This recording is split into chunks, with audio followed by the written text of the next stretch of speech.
Hermano, quiero invitarle, ponerse sobre sus pies. Vamos a estar leyendo la palabra en el libro de los Salmos, en el Salmo 148. Si usted tiene alguna duda por la cual llegó esta mañana a adorar a nuestro Señor, el título de este capítulo dice: Exhortación a la creación para que alabe a Jehová. Exhortación a la creación para que alabe a Jehová. Amén. Cantar a Jehová desde los cielos, alabadle en las alturas, alabadle vosotros todos sus ángeles, alabadle vosotros todos sus ejércitos, alabadle sol y luna, alabadle vosotras todas sus lucientes estrellas, alabadle cielos de los cielos, las aguas que están sobre los cielos, alaben el nombre de Jehová, porque Él mandó y fueron creados. Los hizo ser eternamente y para siempre. Les puso ley que no será quebrantada.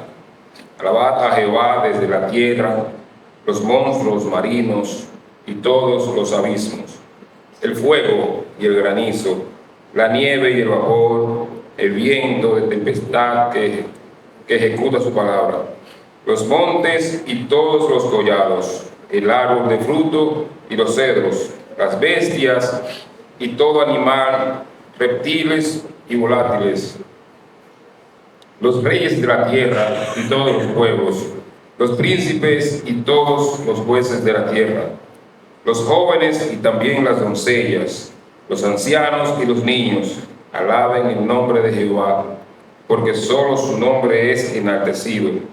Su gloria es sobre tierra y cielo. Él ha exaltado el poderío de su pueblo. Alábenle todos sus santos, los hijos de Israel, el pueblo a él cercano. Aleluya. Padre del cielo, te alabamos, Dios. Damos gloria y honra, Señor. Toda alabanza, Padre Santo, es tuya. Dios eterno, Padre Santo, Padre Celestial, Creador de todo lo visible y lo invisible, Señor. Gracias por permitirnos estar aquí esta mañana, Señor, para adorarte, Dios. Recibe todo lo que hagamos aquí esta mañana, Señor. Te ponemos delante de ti. Úsanos como instrumento para llevar tu palabra a aquellos que no te conocen, Dios. Te vamos a bendecir, Dios, en el nombre de Cristo Jesús. Amén.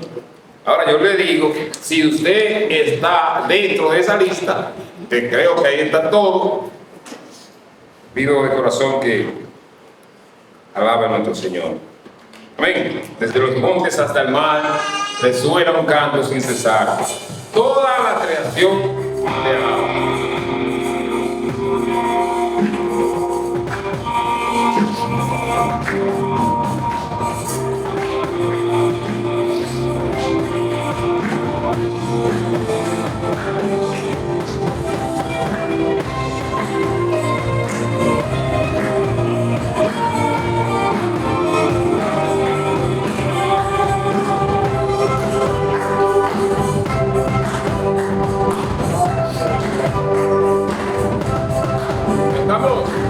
Desde los montes hasta el mar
mi testimonio.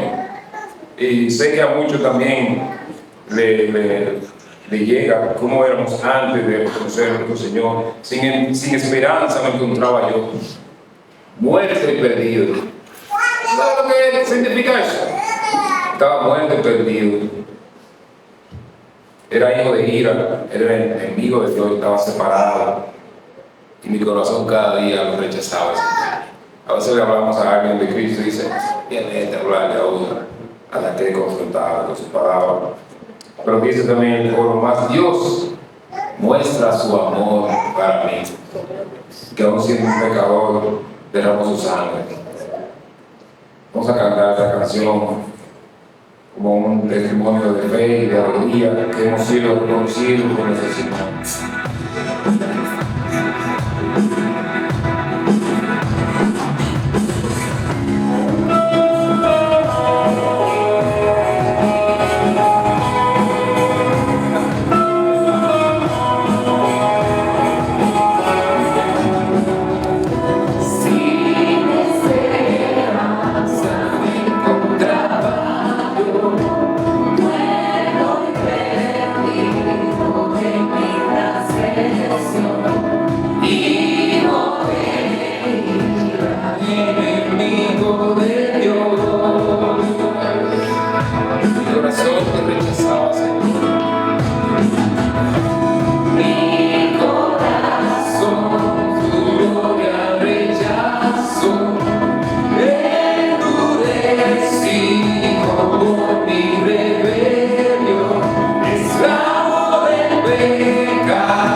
a abrir nuestras Biblias en el libro de Marcos, capítulo 1. Y vamos a estar leyendo los versos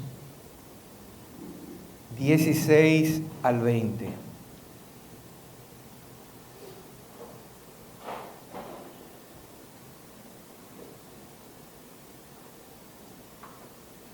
Marcos, capítulo 1, versículos 16 al 20. Dice la palabra de Dios: Andando junto al mar de Galilea, vio a Simón y a Andrés su hermano que echaban la red en el mar, porque eran pescadores. Y les dijo Jesús: Venid en pos de mí, y haré que seáis pescadores de hombres. Y dejando luego sus redes, le siguieron. Pasando de allí un poco más adelante, vio a Jacobo, hijo de Zebedeo, y a Juan su hermano, también ellos en la barca que remendaban las redes.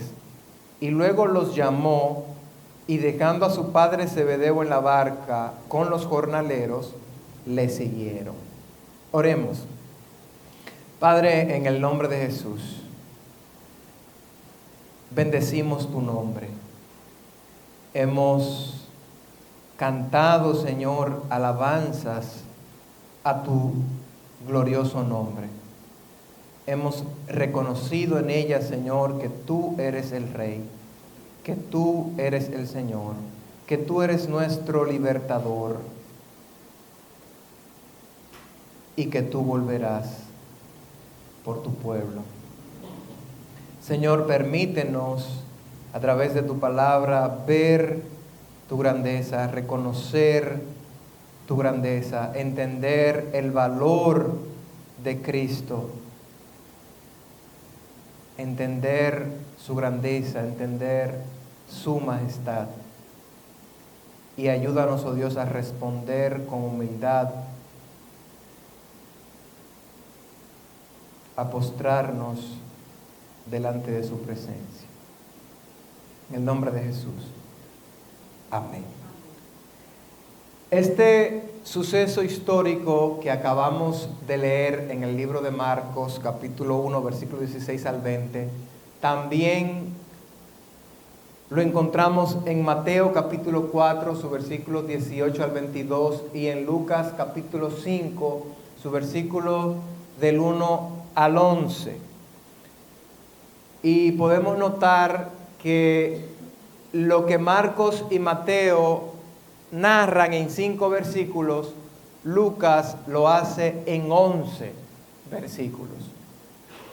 Quizás Lucas da algunos detalles que Marcos y Mateo omiten porque no lo consideraron necesario para la idea que ellos querían transmitir. De hecho, hay algunos teólogos que piensan que son 2 momentos diferentes. Es decir, que Jesús llamó a estos 4 hombres en 2 ocasiones diferentes. En una primera ocasión, en Marcos y Mateo, que sería la misma narrativa, y que luego nuevamente, en otra ocasión, anda por el mar de Galilea nuevamente, se produce la pesca milagrosa y nuevamente llama a estos hombres. Hay otros teólogos que piensan que es el mismo hecho, solo que Lucas da detalles que no dan los otros 2. Yo creo y me inclino por esta, que es la misma historia contada desde una perspectiva diferente de Lucas, pero que el llamado y la ocasión es el mismo. De hecho, cuando vemos las 3 narraciones, podemos encajarlas perfectamente sin que ninguna altere a la otra. El sermón de hoy lo he titulado Seguidme, un llamado dinámico.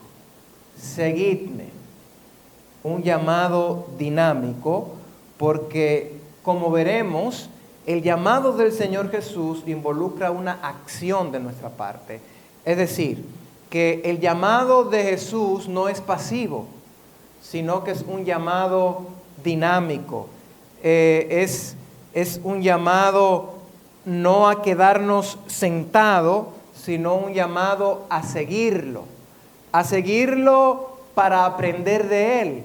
Mateo, capítulo 11, versículo 29, Jesús dijo: aprended de mí, que soy manso y humilde de corazón. A seguirlo para ser como Él. Mateo capítulo 10, versículo 25, dice que al discípulo le baste ser como su Señor, ser como su Maestro, y al siervo le baste ser como su Señor. Entonces, a seguirlo para ser como Él, a seguirlo para hacer lo que Él hace. Lucas capítulo 19, versículo 10 dice que el Hijo del Hombre vino a buscar y a salvar lo que se había perdido. Y esto es lo que está haciendo: vengan en pos de mí y los haré pescadores de hombres. Entonces, es un llamado dinámico a seguir a Jesús, no un llamado pasivo. El llamado de Cristo tiene un costo que podemos dividir en una renuncia a lo que hacemos y a lo que tenemos, y una renuncia a lo que amamos o a nuestros seres queridos.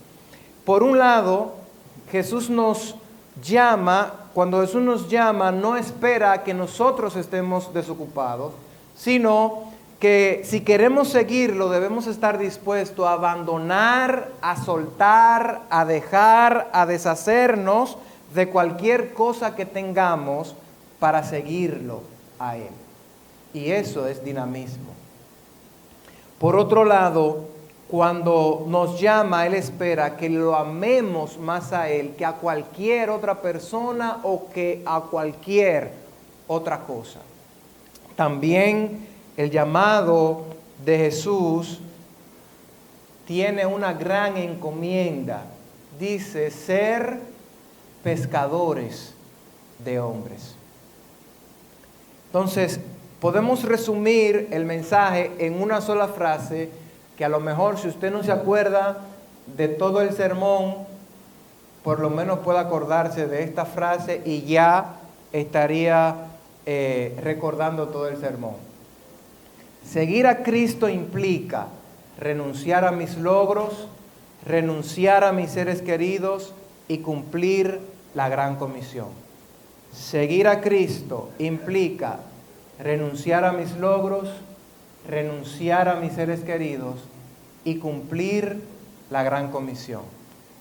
Eso lo vemos claramente en el pasaje. Vamos a ver, número 1, renunciar a los logros. En el versículo 14, Marcos narra que después de la muerte de Juan el Bautista, Jesús llegó a Galilea y comenzó a predicar el evangelio en Galilea, y como habíamos dicho en el sermón anterior, fue un mensaje sencillo pero poderoso. En el versículo 16, entonces, Marcos nos dice que Jesús estaba caminando junto al mar de Galilea. Todavía se encontraba en Galilea y estaba caminando junto al mar de Galilea. Y Lucas entonces nos dice que mientras él caminaba por el mar de Galilea, aunque Lucas llama el lago de Genesaret, que es el mismo lago, el mismo mar, realmente es un lago, no es un mar, pero le llaman mar. Lucas nos dice que mientras él caminaba, mucha gente se juntó a escuchar la palabra de Dios predicada por Jesús. Y ahí Lucas nos narra entonces el hecho que todos conocemos, probablemente todos conocemos, que es la pesca milagrosa. Aquel momento después de Jesús haber enseñado a la multitud, que le dice a Pedro, vamos, entra en el lago, vamos a pescar, y que Pedro le dice: maestro, si hemos estado pasando toda la noche pescando y no hemos atrapado ni siquiera una sardina. No dijo eso, pero sí dijo que no habían pescado nada.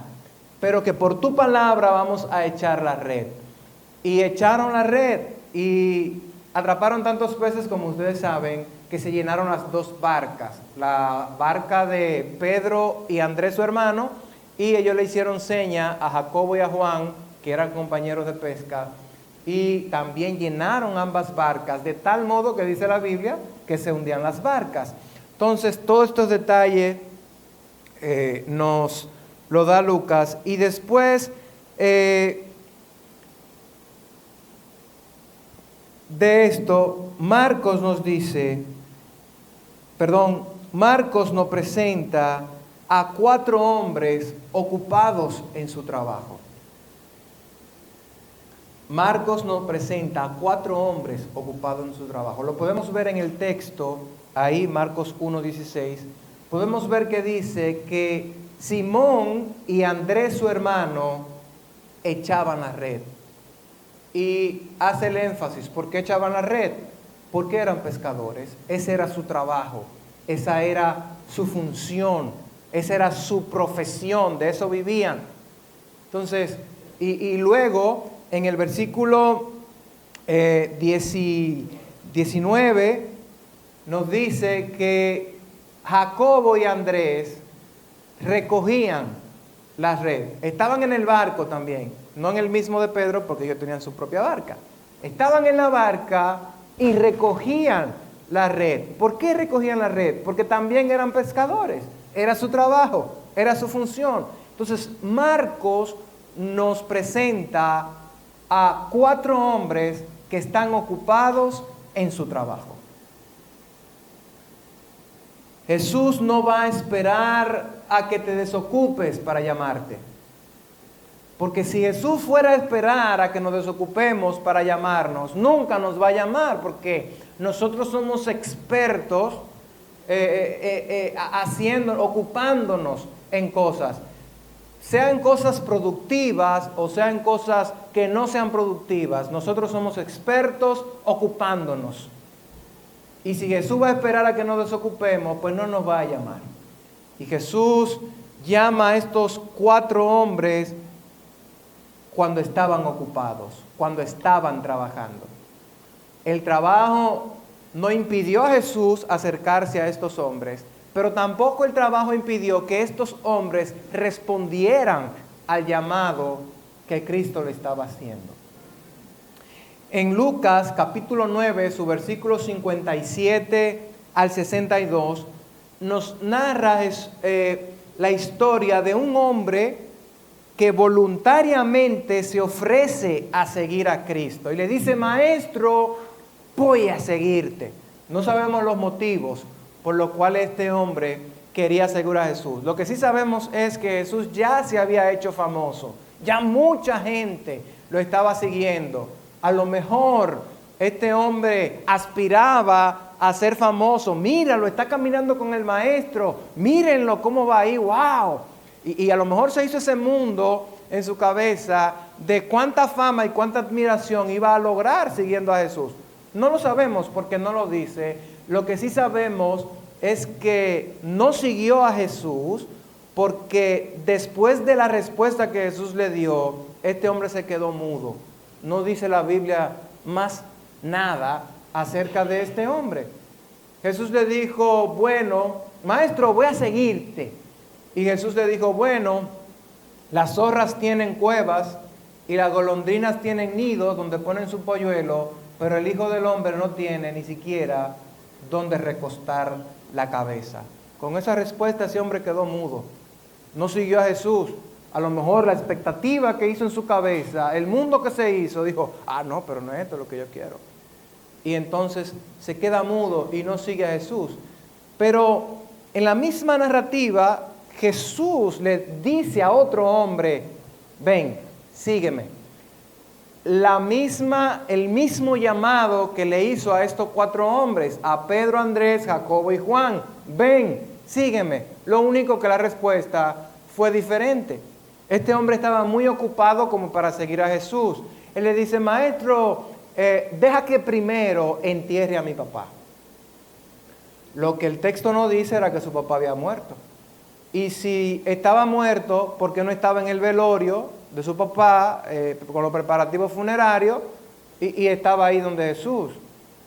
Y tampoco dice que estaba enfermo, pero si estaba enfermo a lo mejor pudo haber ido donde Jesús y decir, wow, yo sí quiero seguir a Jesús, déjame ir a decirle a Jesús que sane a mi papá. Y a lo mejor Jesús lo habría sanado y levantado al hombre y él seguir a Jesús y su papá con su vida. Pero no dice tampoco que estaba enfermo. ¿Qué tiempo tendría que pasar para que el padre de este hombre muriera y este hombre siguiera a Jesús? No sabemos. Es más, a lo mejor pudo haber muerto él primero que su papá, porque ¿quién dice que los padres mueren primero que los hijos? Eso es lo que nosotros queremos y esperamos. Pero muchos hijos mueren primero que sus padres. Claramente estaba poniendo una excusa para no seguir a Jesús. Y la narrativa sigue, y otro hombre dijo también voluntariamente que quería seguir a Jesús. Maestro, te voy a seguir, pero las condiciones las pongo yo. Primero deja que yo vaya y me despida en mi casa. Entonces, no es Jesús que pone las condiciones del llamado. Las condiciones del llamado las pongo yo. Si tú quieres, ve a ver. Primero, yo tengo que ir a despedirme a mi casa. Tú eres el que sabe. Así hay muchas personas que de boca quieren seguir a Jesús, pero con intenciones ocultas, como el primer hombre.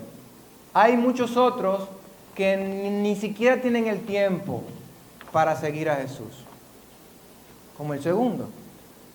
Y hay otros que están dispuestos aparentemente a seguir a Jesús, pero ellos son los que establecen la forma, las condiciones y las reglas para seguirlo. Sin embargo, la respuesta de estos pescadores al llamado de Cristo, como la presenta Marcos, fue una respuesta rápida. En la versión de la Biblia de las Américas podemos darnos cuenta, y aún en la Reina Valera, pero en la narrativa de Mateo, podemos darnos cuenta que fue una respuesta rápida. Dice que al instante dejaron las redes. Jesús le dijo, vengan, síganme y los haré pescadores de hombres. Y la respuesta fue instantánea. Dejaron al instante las redes, dice Marcos y Mateo. La acción fue inmediata, no había ni siquiera que pensarlo. Hemos cantado acerca de que Jesús es el Rey y justamente Jesús representaba para estos pescadores un valor muchísimo mayor que cualquier cosa que ellos estuvieran haciendo. Y eso hace una diferencia, porque el valor de Cristo comparado con lo que ellos estaban haciendo permitió que estos hombres abandonaran lo que estaban haciendo para seguir a Cristo. Cuando no seguimos a Cristo, entonces es porque le estamos dando más valor a otra cosa que a Él. A lo que estamos haciendo, le estamos dando más valor que a Cristo.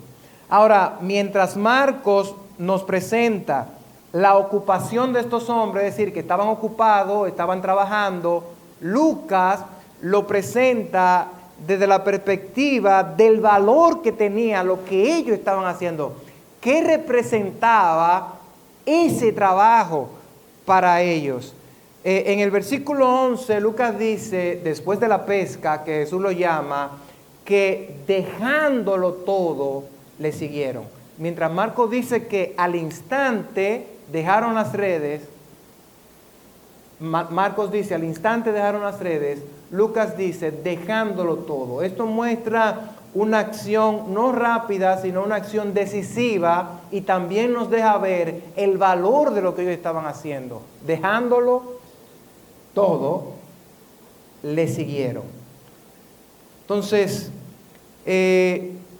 renunciar a nuestros logros, renunciar a lo que hemos obtenido, renunciar a lo que tenemos, y renunciar a lo que hacemos por seguir a Cristo, eso implica responder al llamado de Jesús. Estos hombres pudieron haber dicho, bueno, si seguimos a Jesús, ¿cómo vamos a comprar la comida? Si respondemos al llamado de Jesús, ¿cómo vamos a pagar la renta de la casa? Si respondemos al llamado de Jesús, ¿cómo vamos a comprar el vehículo y la casa que estamos soñando? Si respondemos al llamado de Jesús, ¿cómo vamos a tener ahorro para irnos de vacaciones? No pensaron nada de esto. Todo eso no significaba nada. Jesús significaba todo, no había nada que pensar. No todo el mundo entiende el valor de Cristo, y aun aquellos que lo entienden no lo hacen por mérito propio, sino que les es revelado por el Espíritu Santo. Es decir, los creyentes que entendemos y que hemos entendido el valor de Cristo y hemos respondido a su llamado, ni siquiera es por mérito de nosotros, sino que el Espíritu Santo lo ha revelado. Jesús dijo a Pedro, no te lo ha revelado carne ni sangre, sino mi Padre que está en los cielos. En Mateo capítulo 13, versículos 44 al 46, nos deja ver este valor de Cristo. Jesús hace dos parábolas. Dice que el reino de los cielos es semejante a un tesoro escondido en el campo, que al encontrarlo un hombre lo vuelve a esconder y de alegría por ello va y vende todo lo que tiene y compra aquel campo. También dijo que el reino de los cielos es semejante a un mercader que busca perlas finas y al encontrar una perla de gran valor fue y vendió todo lo que tenía y la compró. A lo mejor este hombre encuentra este tesoro, lo esconde de nuevo porque el campo no es de él, y va a su casa contento y dice, busca un letrero y le pone se vende a la casa, comienza a dar promociones, y la esposa dice, pero mi amor, es que tú te estás volviendo loco, y ahora ¿dónde vamos a vivir? No, mi amor, que vi un campo y voy a comprar esa tierrita. ¿Y dónde está? La que está allá en tal sitio. ¡Esa porquería! Tú te estás volviendo loco. Y los vecinos a lo mejor, ay, Jesús se volvió loco. Mira, qué porquería de terreno. Va con su casa buena, su camello bueno, lo va a vender ahora para comprar esa porquería y se va a quedar sin nada. Ahí no se puede sembrar nada. Ahí no se da nada. El camino es malísimo. Voy a vender todo, lo vendo todo y voy a comprar el campo. Sí, pero él sabía lo que había ahí. Un tesoro que valía muchísimo más que todo lo que él tenía, pero no era de él. El campo no era de él. Tenía que comprar el campo para poder acceder al tesoro. Y luego Jesús pone la historia de un mercader que compraba perlas y se encuentra con una perla tan valiosa que decide vender todo, hasta las otras perlas que tenía, para comprar una sola perla, porque esa sola perla valía mucho más que todo lo que tenía. Jesús mismo es el tesoro escondido. Jesús es la perla de gran valor que encontraron esos pescadores el día que los llamó a que los siguieran. Y fueron con gozo, como este hombre que vendió con gozo todo lo que tenía, como ese hombre que vendió todo para comprar la perla con gozo. Estos discípulos con gozo al instante dejaron todo y le siguieron. De tal manera que dieron hasta sus vidas por Cristo. Sacrificaron su seguridad económica por Cristo. Sacrificaron su seguridad física por Cristo. Lo sacrificaron todo porque el valor de Cristo sobrepasaba a todo lo que ellos habían dejado. Reconocer el valor de Cristo nos ayuda a entender mejor no solo este punto que estamos hablando, sino el siguiente también. Ya vimos renunciar a mis logros. Ahora vamos a ver renunciar a mis seres queridos. En Mateo capítulo 4, versículo 22, en esta misma narrativa, en esta misma historia, narrada por Mateo, dice que Jacobo y Juan al instante dejaron la barca y a su padre. Y Marcos dice, dejaron a su padre en la barca con los jornaleros y siguieron a Jesús. El texto, tanto en Marcos como en Mateo, podemos ver claramente el énfasis que los autores muestran que Jacobo y Juan no solo dejaron su trabajo, sino que también dejaron a su padre. Amaban a su padre, era su papá, pero dejaron a su padre. De igual manera, vemos un poco más adelante en Marcos capítulo 1, pero en los versículos 29 al 30, que nos habla acerca de la sanidad de la suegra de Pedro. Si Pedro tenía suegra, entonces era porque era casado, tenía esposa. Pedro dejó también a su esposa. No se divorció de su esposa.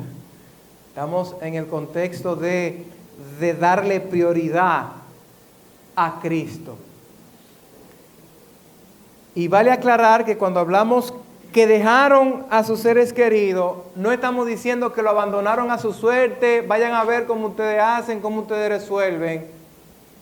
No estamos hablando que lo descuidaron, porque el mismo texto de Marcos nos dice que Jacobo y Juan dejaron a su papá, pero ¿lo dejaron con quién en la barca? Con los jornaleros. Él no iba a seguir trabajando solo. Lo dejaron acompañado de un grupo de hombres que iban a continuar con el trabajo. Cuando vemos la historia de la sanidad de la suegra de Pedro, vemos a un Pedro preocupado por la salud de su suegra. Y si se preocupaba por su suegra, ¿cuánto más se iba a preocupar por su esposa? Lo que estamos diciendo es que el primer lugar en la vida de estos hombres no fue su familia. A partir del llamado de Cristo, el primer lugar para estos hombres no fue su familia, era Cristo. Que Cristo era más importante para ellos que sus propias familias y aún más que sus propias vidas. Mateo capítulo 10, versículo 37 al 39, el mismo Jesús dice, el que ama más a su padre y a su madre, o sea, más a su padre y a su madre que a mí, no es digno de mí. El que ama a su hijo y a su hija más que a mí, no es digno de mí. El que no toma su cruz y sigue en pos de mí, no es digno de mí. El que haya su vida, es decir, el que entiende que su vida es muy importante, más importante que Jesús, la perderá. Y el que pierde su vida, es decir, el que considera que su vida es menos importante que la de Jesús, la hallará. Y Lucas es más duro todavía en la forma en que dice esto mismo.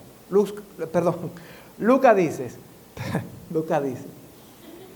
si alguno viene en pos de mí y no aborrece a su padre, a su madre, a sus mujeres, hijos y hermanos y hermanas, y aún también su propia vida, no puede ser mi discípulo. Oigan, Mateo lo pone más bonito. Si ustedes no aman a su papá más que a mí, no son dignos de mí. Lucas dice, si ustedes no aborrecen a su mamá y a su papá y a su esposa y a sus hijos, no pueden ser mi discípulos. Es más duro en la forma en lo que lo dice, pero está diciendo lo mismo. Es el valor que damos a Cristo, a lo que tenemos o a lo que queremos o a los que amamos. ¿Quién está en primer lugar en nuestra vida? ¿Quién es más importante en nuestra vida? Ese es el punto. No es que lo odie y que ahora son tu enemigo a muerte y tú allá y yo aquí, y cuidado si pasa de esa línea. Eso no es lo que están diciendo. Es la prioridad que le damos a Cristo. Después, vamos a ilustrarlo con esta historia. Después de que un hombre rico se acercara a Jesús preguntándole: Maestro, ¿qué debo hacer para heredar la vida eterna? Si es que la vida eterna se puede heredar. Después de la respuesta de Jesús, este hombre se marchó cabizbajo, triste, porque, en resumen, Jesús le dijo: vende todo lo que tiene, dalo a los pobres, y le hace el mismo llamado que a los discípulos: ven y sígueme. Pero este hombre, en vez de venir y seguir a Cristo, baja la cabeza y se marcha triste. Después de eso, Cristo dice: difícilmente entrará un rico en el reino de los cielos.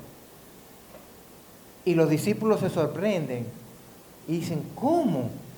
¡Qué difícil para un rico entrar en el reino de los cielos! Y entonces, ¿quién se va a salvar? Si hasta para los ricos es difícil entrar en el reino de los cielos, ¿quién se va a salvar? Y entonces Jesús le aclara y le dice: ustedes tienen razón. Para los hombres es imposible salvarse. Eso es un acto que únicamente es posible para Dios. Porque para Dios todo es posible. La salvación es de Dios. La salvación es un acto únicamente de Dios, porque solamente Él tiene el poder para realizarla. Nosotros somos indefensos, no podemos salvarnos. Jesús se lo hace ver. Entonces, Pedro le dice: ¿y nosotros, maestro? Lo hemos dejado todo y te hemos seguido. Pueden ver la reacción de Pedro a las palabras de Jesús y al contexto de lo que él está viendo, del hombre rico llegar, hacer su pregunta, marcharse triste, Jesús decir que es difícil que los ricos se salven. En ese contexto, Pedro reacciona y ve cómo el hombre rico decide no seguir a Jesús para dar prioridad a sus riquezas. Y Pedro dice: bueno, al contrario del hombre rico, nosotros lo hemos dejado todo y te hemos seguido. Es como si Pedro estuviera diciendo: no somos como el hombre rico que no vio tu valor, Señor.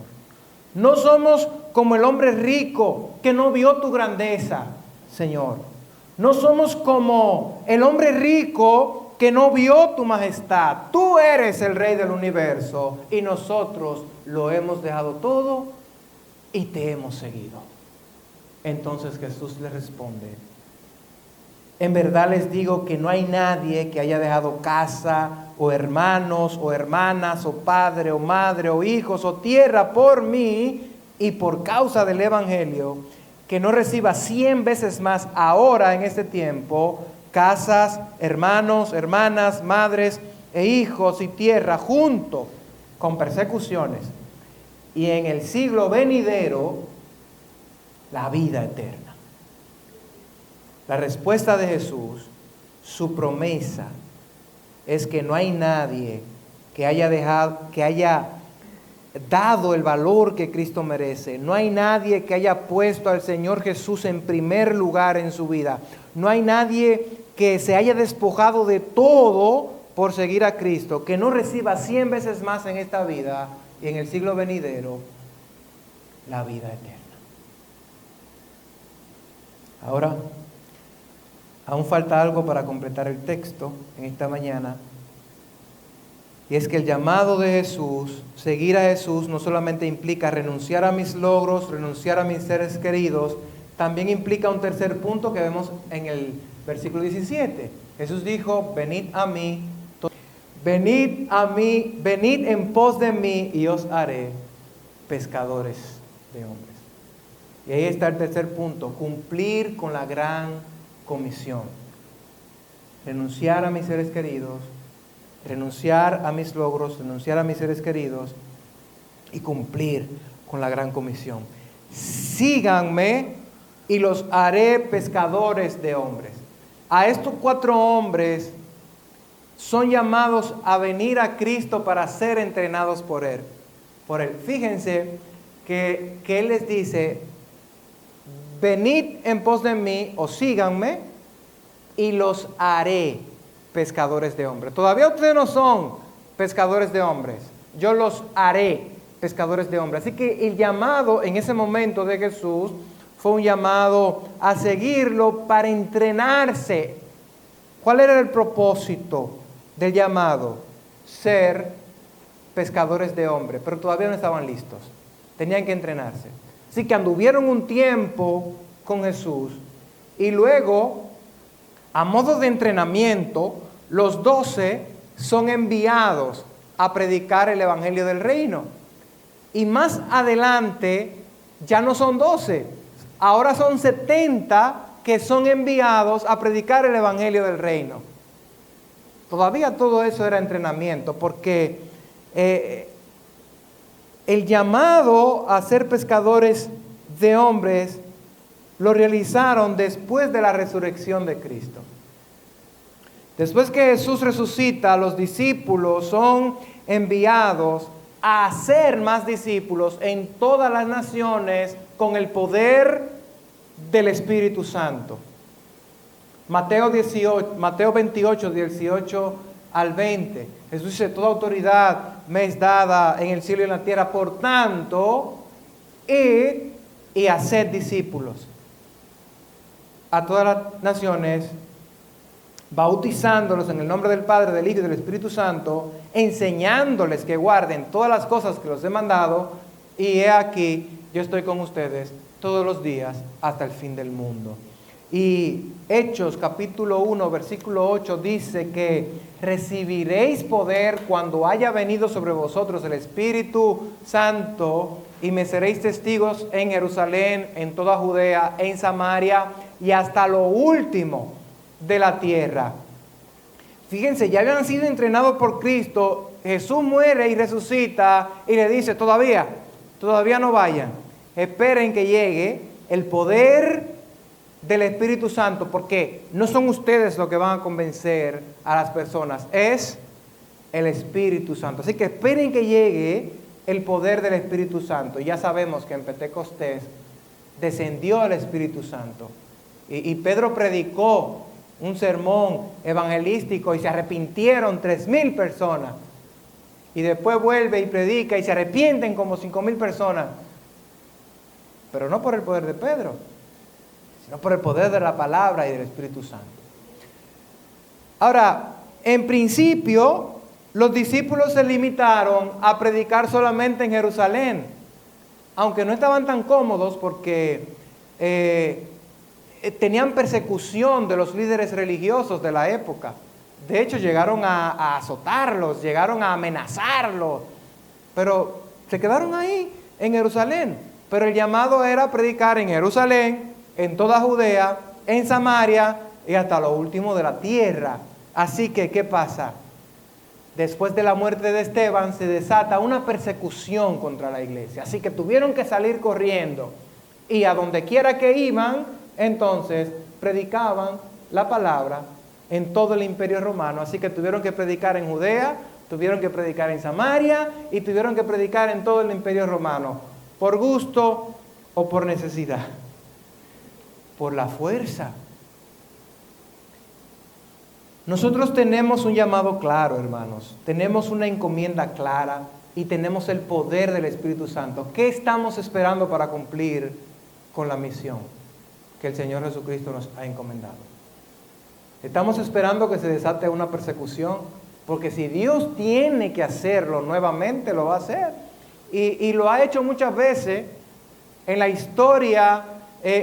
Cuando más la iglesia ha predicado ha sido en los momentos de persecución. Los llamados avivamientos que se conocen en la historia, avivamientos de la predicación de la palabra, se han dado en momentos difíciles y duros de la iglesia. Y si Dios tiene que despertarnos a base de persecución, entonces lo va a hacer. ¿Vamos a esperar esto? ¿O vamos a comenzar ahora? Hay un llamado claro, hay una encomienda clara y tenemos el poder del Espíritu Santo. Nuestro llamado no es estar pasivo, nuestro llamado no es a estar cómodos, no es a sentirme bien conmigo mismo, no es a encontrar mi paz interior. El llamado es dinámico, es seguir a Jesús y cumplir con la comisión que Él nos ha dado. Seguir a Cristo implica renunciar a mis logros, renunciar a mis seres queridos y cumplir con la gran comisión. Vamos a orar. Padre, en el nombre de Jesús, gracias por tu palabra. Gracias por revelarnos tu voluntad en ella. Señor, perdónanos por que a conveniencia cumplimos con parte del llamado y desobedecemos otra parte. Señor, despiértanos para que podamos ser tan dinámicos como tú quieres que seamos, Señor. Que podamos renunciar a las comodidades, que podamos renunciar a lo que tenemos, que podamos renunciar a lo que amamos para darte el primer lugar, Señor, y cumplir con la misión que tú has puesto en nuestras manos. Perdónanos, Señor, y a la vez ayúdanos. En el nombre de Jesús. Amén. Dios les bendiga, hermanos.